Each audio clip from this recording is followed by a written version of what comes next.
homeopathy and naturopathy.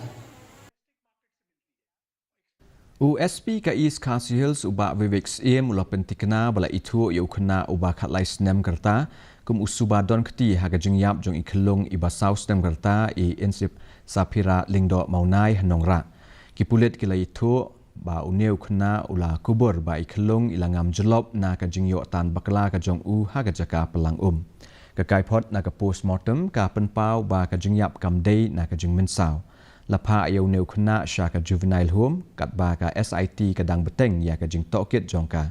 Agawai pat kaliang ki bahieng kidang Suba badang don ka jing sela. A natural thing of a sequence of events would have been, in case she drowned, he would have actually told, but he didn't inform. That's why it merits that it was that we have to apprehend him and produce him before the Juvenile Justice Board, because this merits more investigation.